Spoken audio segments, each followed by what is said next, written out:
Hello everyone, आज हम बात करते हैं एक एंटीबायोटिक जिसका कि नाम है एजिथ्रोमाइसिन। ये किस क्लास को बिलोंग करती है? तो ये हमारी मैक्रोलाइड की क्लासिफिकेशन में आती है। और मैक्रोलाइड क्लास में और कौन कौन सी एंटीबायोटिक आती है? एरिथ्रोमाइसिन, एरिथ्रोमाइसिन और एजिथ्रोमाइसिन आती है।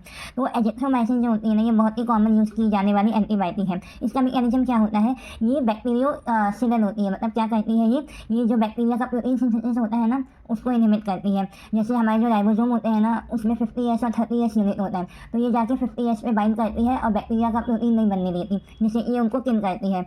और ये किसके अगेंस्ट एक्टिव होती है? ये ग्राम पॉजिटिव और ग्राम नेगेटिव और एटिपिकल, तीनों के अगेंस्ट ये एक्टिव होती है। ग्राम पॉजिटिव में बेसिकली स्टेप्टोकोकस, स्टेफाइलोकोकस और स्टेफाइलो ओरियस के लिए एक्टिव है। और ग्राम नेगेटिव में एच इन्फ्लुएंजा पाइलोरी के लिए एक्टिव रहती है। एटिपिकल की बात करें तो माइकोप्लाज्मा और क्लैमाइडिया में ये हम इसका यूज़ कर सकते हैं अगर इसका इन्फेक्शन हुआ तो।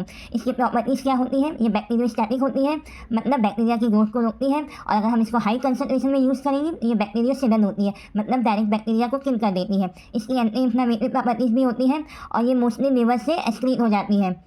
तो अगर कोई पेशेंट है जिसको कि किडनी फेलियर या किडनी से रिलेटेड कोई प्रॉब्लम है, तो उसमें हम ये अच्छे से यूज़ कर सकते हैं, उसकी किडनी को कोई प्रॉब्लम नहीं होगी। और इसके इंडिकेशंस क्या है? अपर रेस्पिरेटरी ट्रैक्ट इन्फेक्शंस में हमको इसको यूज़ करना है, जैसे फेरेंजाइटिस हो गया, लेरेंजाइटिस हो गया या टॉन्सिलाइटिस हो गया। तो बेसिकली अपर रेस्पिरेटरी ट्रैक्ट में हम इसका यूज़ करते हैं। एटिपिकल निमोनिया के इन्फेक्शन में यूज़ करते हैं, कोई भी स्किन इन्फेक्शन हुआ उसमें यूज़ कर सकते हैं, ईयर इन्फेक्शन में यूज़ कर सकते हैं, और हम वेजिनाइटिस वगैरह में भी यूज़ कर सकते हैं। इसका डोसेज क्या होता है? बच्चों के लिए इसका डोज है 10 mg/kg डे 1 में, और उसके बाद हमको 5 mg/kg यूज़ करना होता है 4 डे के लिए।